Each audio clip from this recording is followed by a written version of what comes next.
Hey guys, over the Christmas holidays, when we were talking with friends and family about some of the trips we've taken on the Spyder this last year, one of the questions that came up several times is, what do you do if it rains?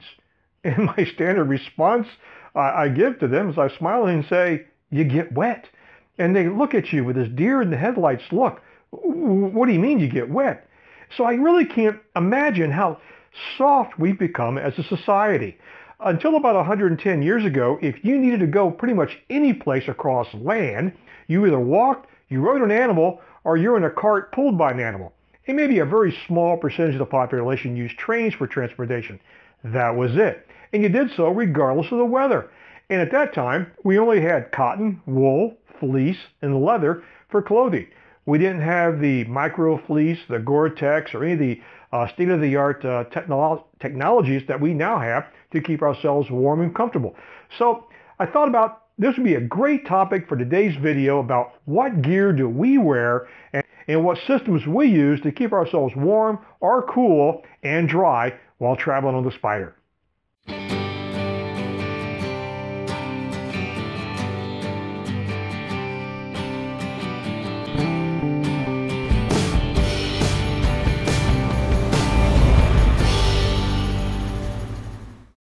So today I'm going to talk about the gear systems that Miriam and I use to stay warm or cool and dry when on the Spyder. Now Miriam and I use a basic system that we augment with layers as needed depending on the weather.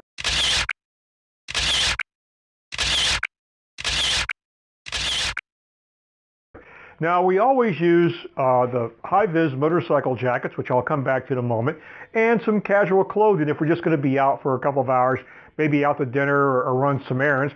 A casual shirt, blue jeans, and some comfortable sturdy boots. I use some just basic leather boots that I use, and Miriam will dress similarly. Now to the jackets. We both have Fly brand name motorcycle jackets.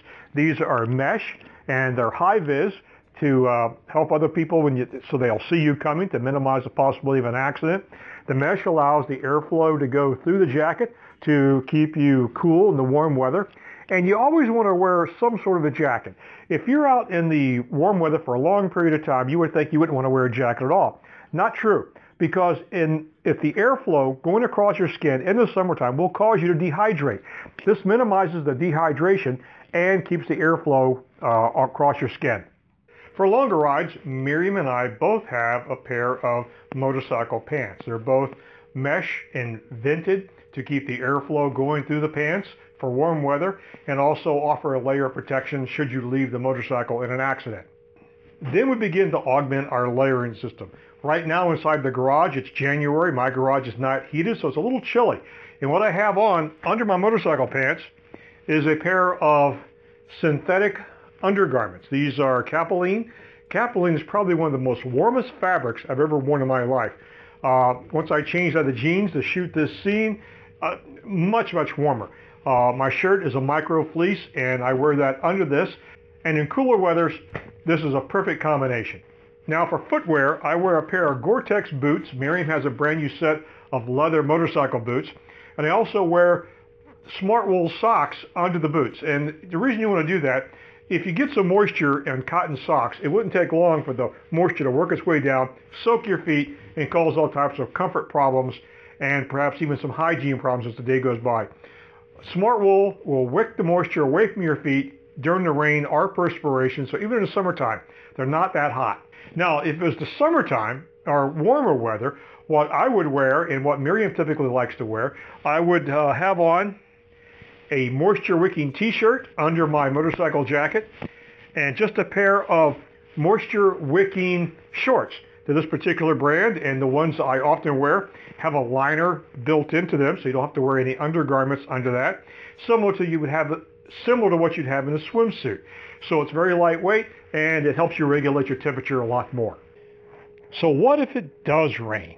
Well, if it's just a mild, short spring shower or summertime shower, we really won't change anything that much because we'll air dry in a pretty short order. Plus, it'll probably cool us off a little bit more. But if we're going to be looking at some heavy downpours or long duration rain, we'll go ahead and put on our outer layer of rain gear, which goes over top of our motorcycle jacket, and Gore-Tex overpants over top of our motorcycle pants. Extremely comfortable and very good at keeping you dry during heavier rains. In the video of us going to Alabama back in May, we incurred some heavy rain for a longer period of time. Our rain gear worked fine then. So another advantage of the rain gear, even if you're in an environment where it's clear skies, but perhaps even cooler, we will wear our rain gear as an outer layer. It acts as a vapor barrier, and it keeps the temperature more comfortable inside of our clothing, so we can go down to a lower temperature. We've ridden down to about 50 degrees and staying pretty comfortable without anything extra other than that. Now, if it's really chilly outside, we may add a jacket under our motorcycle jacket, a small fleece jacket for an extra layer of insulation. Now that we've talked about the basic equipment that we carry, let's talk about some of the other considerations you should keep in mind. Before you operate a machine like this or anything else out on the highway with other traffic, you need to be prepared emotionally and physically, whether the weather's hot, cold, or actually comfortable. So the three areas you should keep in mind is, number one, are you hydrated? And for one, we always carry with us a beverage container, whether it's got coffee or just even water. You got to stay hydrated, even in the wintertime.